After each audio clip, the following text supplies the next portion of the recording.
Hi friends, मैं दीप रंजन और आप देख रहे हैं जॉब्स भारती। आज के इस कड़ी में हम लोग पढ़ने वाले हैं बाबर के बारे में। बाबर जो एक ऐसा सम्राट था जो भारत में मुगल वंश का नींव डालता है। और यह बड़ा ही रोचक क्लास है, क्योंकि अगर किसी वंश ने सबसे ज्यादा सालों तक अगर भारत पर अगर राज किया है तो वह मुगल वंशी थे। ठीक है।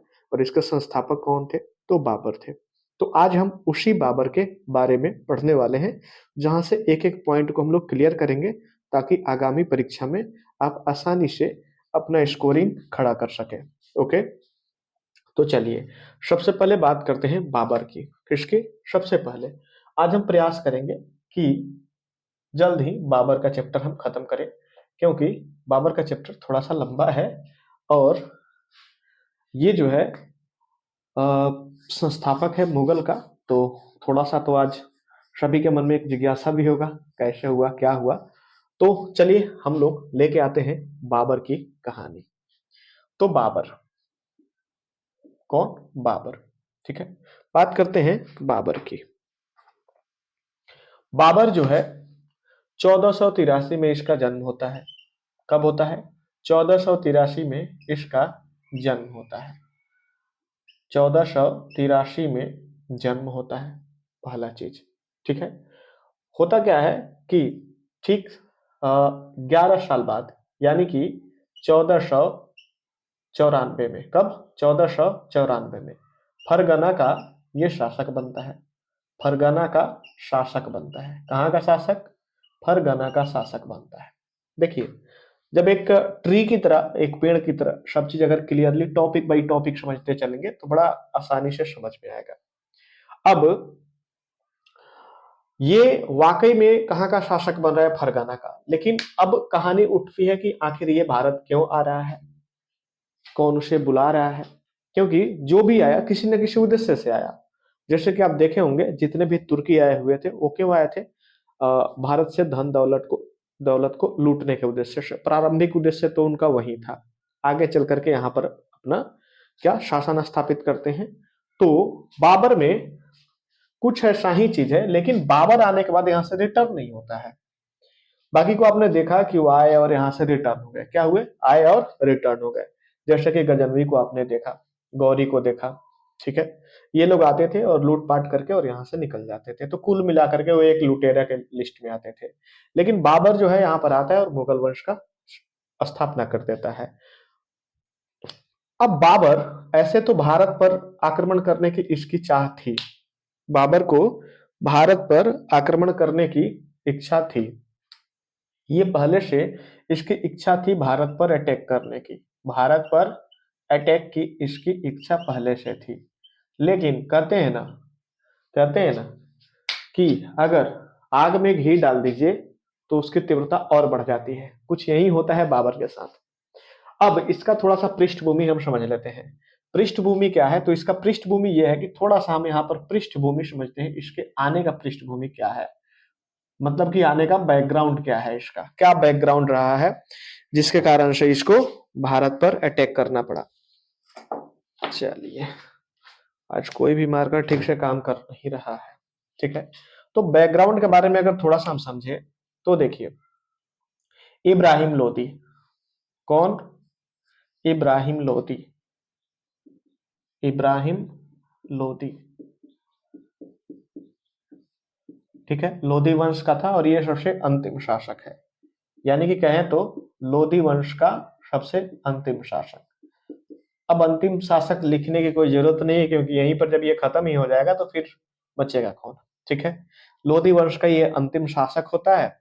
और इब्राहिम लोदी जो है दिल्ली का शासक होता है। कहाँ का शासक होता है? दिल्ली का शासक होता है। और इसी समय पंजाब में, पंजाब का सॉरी पंजाब का राज्यपाल होता है। राज्यपाल कौन होता है? तो पंजाब का राज्यपाल होता है दौलत खां। दौलत खां जो कहाँ का राज्यपाल होता है? तो पंजाब का होता है। अब दौलत खां में और इब्राहिम लोदी में, इन दोनों में पटता उठता था नहीं। दूसरी चीज की, इब्राहिम लोदी जो था वो थोड़ा सा कठोर शासक था।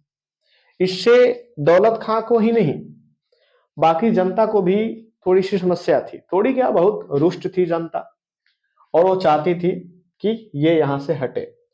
तो इसी संदर्भ में क्या होता है कि दौलत खां बोलता है किसको, बाबर को इनवाइट करता है। यहां पर निमंत्रण कौन देता है, बाबर को दौलत खां देता है। और दौलत का कहाँ का राज्यपाल है, तो पंजाब का। और पहले से कोई भी ना, आपने देखा कि मुल्तान, पेशावर, इन्हीं क्षेत्रों से आ रहा है। और ये सभी किसके क्षेत्र में आ रहे हैं, तो पंजाब के क्षेत्र में आ रहे हैं। तो मतलब एंट्री तो इधर से ही होना है, और एंट्री दिलवाने के लिए पहले से व्यक्ति तैयार है। मतलब ये है किसके अंडर में, ये है इब्राहिम लोदी के ही अंडर में, ठीक है। लेकिन समस्या क्या है, समस्या ये है कि इन दोनों में कोई खास कनेक्शन अच्छा से है नहीं, और दौलत खां इसको क्या हटाना चाहता है यहां से, इसलिए ये एक रास्ता दे देता है बाबर को।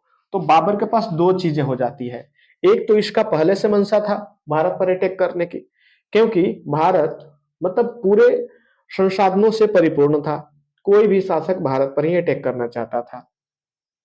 सेकंड चीज कि अब इसको एंट्री के लिए एक अच्छा सा रास्ता मिल जा रहा है, और इसी कारण से जो बाबर है, अब यहां पर बात करते हैं, बाबर क्या करता है, ढेर सारे सैनिकों के साथ, सैनिकों को लेता है, किसको, सैनिकों के साथ, और क्या क्या लेता है, तो चलिए ध्यान समझिएगा।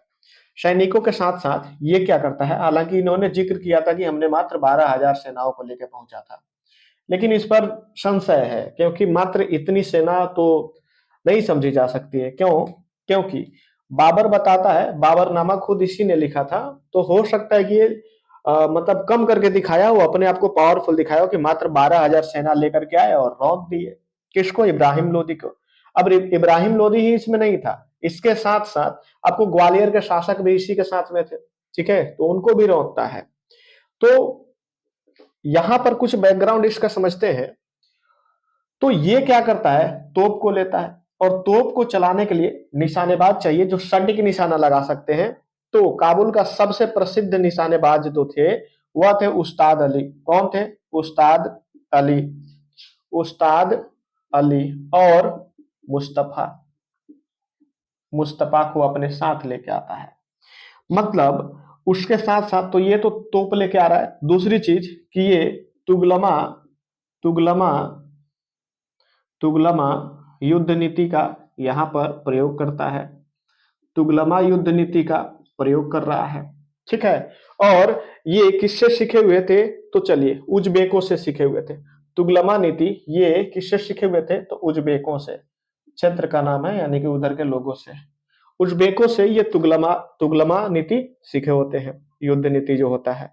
अब ध्यान से समझिएगा कि अगर कोई व्यक्ति किसी राज्य पर आक्रमण करने के लिए तोप लेकर पहुंचना पड़े उसे, तो क्या वो राज्य छोटा है और उसकी सेनाएं छोटी होंगी, और खास करके जब दो राजा एक साथ लड़ रहे हैं। मतलब इसके साथ इब्राहिम लोदी के साथ कौन है, ठीक है ना, तो ग्वालियर के शासक है। उसके बाद तोप लेके चलना पड़ रहा है, तुगलमा युद्ध नीति अपनाना पड़ रहा है, ठीक है, बारूद वगैरह का इस्तेमाल होता है, गोले बारूद छोड़े जाते हैं। तो क्या इसमें मात्र 12,000 सेनाएं आई होंगी, यानी कि इस चीज को शायद ये माना जाता है कि शायद इन्होंने अपनी पावर को दिखाने के लिए अपने ही किताब में, क्योंकि लिखने वाले भी यही थे, तो ये चीजें कहाँ जिक्र है, तो बाबरनामा में। कहाँ है, बाबरनामा से ये चीजें पता चलती है। और बाबरनामा का लेखक कौन है, स्वयं बाबर है। कौन है, बाबर है, ठीक है, कौन है, बाबर है। ये किस भाषा में लिखा गया था, तो हम आपको बता दें तुर्की। किस भाषा में लिखा गया था, तुर्की में, भाषा इसकी थी तुर्की, तुर्की, जिसे बाद में फारसी में अनुवाद किया जाता है। और बाबर का ना भाषा भी तुर्की ही था, और ये लोग इसी भाषा का प्रयोग भी करते थे, ठीक है। चलिए अब ये तो समझ गए, चलिए अब बात करते हैं इनके अटैक का, ठीक है। तो सबसे पहले तो हमने ये समझा कि 1494 में ये फरगना के शासक बनते हैं। कब बनते हैं, 1494 में। थोड़ा सा एक और पॉइंट यहाँ पर हम आपको यहीं पर बता रहे हैं कि 1507 में ये क्या करते हैं, 1507 में बादशाह का उपाधि धारण करता है। अब बादशाह के पीछे भी एक शब्द, इस शब्द के पीछे एक बैकग्राउंड है, एक भूमिका है। क्या भूमिका है, तो ध्यान समझिए। पहले जो है ना, इन सभी के ऊपर एक होते थे जिनको खलीफा कहा जाता था, ठीक है, जिसके बारे में आप लोगों को पहले के वीडियो में बताया भी जा चुका है। तो बादशाह कहने का मतलब कि बादशाह यानी कि हमसे बड़ा अब कोई नहीं है और हम अपना नीति, अपना नियम सब कुछ खुद से तय कर सकते हैं। यानी कि अगर किसी ने अपने आप को बादशाह के पद से, अगर उपाधि से कोई अगर खुद को नवाजा, तो कौन था वो? किसने ये मतलब उपाधि प्राप्त की? सॉरी, किसने ये उपाधि प्राप्त की? तो बाबर ने। ठीक है, यानी कि बाबर अपने आप को बादशाह की उपाधि ये क्या करता है? प्राप्त करता है और अपने आप को बताता है कि हम क्या है? बादशाह हो गए। और बादशाह को अब किसी के अंडर में रहने की जरूरत नहीं है, ये खुद से अपना नियम सभी नीतियां तय कर सकता है। ठीक है, तो यहाँ पर ये पॉइंट एक इंपॉर्टेंट है, इसलिए इसको हमने यहाँ पर लिख दिया कि बादशाह का पहला उपाधि किसको मिला था? तो बाबर को ही मिला था। ठीक है ना। तीसरा चीज हम आपको बता दें, चलिए यहां तक तो क्लियर हो गया। 1507 में चलिए इसको बादशाह का और फरगना का शासक बनता है 94 में। लेकिन अब बात होता है कि भारत पर अटैक कब होता है, भारत पर अटैक कब करता है। तो चलिए देखते हैं। अटैक की बात हम यहां से कर लेते हैं। ठीक है, अटैक की बात हम यहां से कर ले रहे हैं। ठीक है, यहां पर हम देख रहे हैं आक्रमण। तो ये तो आपने समझ लिया कि बाबर जो 1483 में जन्म लेता है, ठीक 11 साल बाद आपको कर देना है, यानी कि 94 में। ठीक है, ये फरगना का शासक बनता है। ठीक है, भारत पर अटैक करने के इसके खुद के मंशा होते हैं, लेकिन इसके पीछे एक पृष्ठभूमि बन जाती है। और वो पृष्ठभूमि क्या हो जाती है? तो इब्राहिम लोदी, जो कि लोदी वंश का अंतिम शासक था और दिल्ली का शासक था। उस समय पंजाब का राज्यपाल कौन था? तो दौलत खां था। ठीक है, और दौलत खां ने इनवाइट किया किसको? बाबर को इनवाइट किया कि भाई तुम आओ और इस पर अटैक करो, इसे खत्म करो। ठीक है, यानी कि समझ लीजिए कि ये आपसी रंजिश थी। क्या थी? आपसी रंजिश थी, जिसका फायदा कोई थर्ड पर्सन उठा रहा है। बाबर आता है, इनडायरेक्टली इसका हेल्प भी मिलता है बाबर को। ठीक है, एंट्री के लिए कोई विरोध वगैरह मिल नहीं रहा है।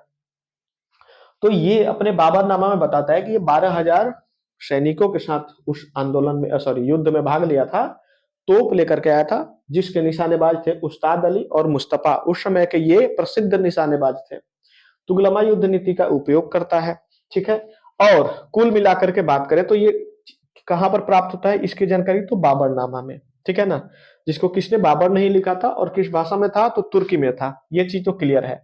अब बात कर लेते हैं आक्रमण की। तो जब हम आक्रमण की बात करते हैं तो सबसे पहले हम बात करते हैं कि ये पहला आक्रमण भारत पर करता है 1519 में। कब कर रहा है? 1519 में। और ये जो आक्रमण होता है ना, यूसुफ जई नामक जाति होते हैं। यूसुफ जई, कौन? यूसुफ जई। यूसुफ जई जातियों के प्रति होता है। ठीक है, जातियों से। ठीक है, इसमें क्या होता है? तो इसमें इसको दो क्षेत्र को ये जीत लेता है और इस पर कब्जा कर लेता है। ठीक है, कौन कौन क्षेत्र होता है? तो बजौरा, बजौरा और भोरा। बजौरा प्लस भोरा, भोरा किसके? बाबर के अधीन हो जाते हैं। बाबर के अधिकार क्षेत्र में भी कह सकते हैं। ये बाबर के अधिकार क्षेत्र में आ जाते हैं और इस पर बाबर कब्जा कर लेता है। पहला अटैक तो ये है। दूसरा अटैक की बात करें तो दूसरा अटैक जो होता है पानीपत का, और ये बड़ा इंपॉर्टेंट युद्ध है। पानीपत का, पानीपत का प्रथम लड़ाई, यानी कि प्रथम युद्ध भी कह सकते हैं। और ये पानीपत का जो प्रथम युद्ध होता है, ये किसके किसके बीच में होता है? तो यही होता है इब्राहिम लोदी, इब्राहिम लोदी, इब्राहिम लोदी, इब्राहिम लोदी। इसके साथ एक और व्यक्ति होता है, ग्वालियर का शासक होता है, ग्वालियर नरेश, ग्वालियर नरेश विक्रमजीत, विक्रमजीत। ये इनकी संयुक्त सेनाएं किससे लड़ रही है? तो बाबर से लड़ रही है। और बाबर जो भी ये तैयारी करके आया है, ये इसी युद्ध में इसका इस्तेमाल कर रहा है। अगर पूछ दे कि वह तुगलमा युद्ध नीति या फिर तोप का इस्तेमाल किसके कब किया था, तो वह पानीपत के प्रथम युद्ध के समय किया था। और ये कब किया था? तो 21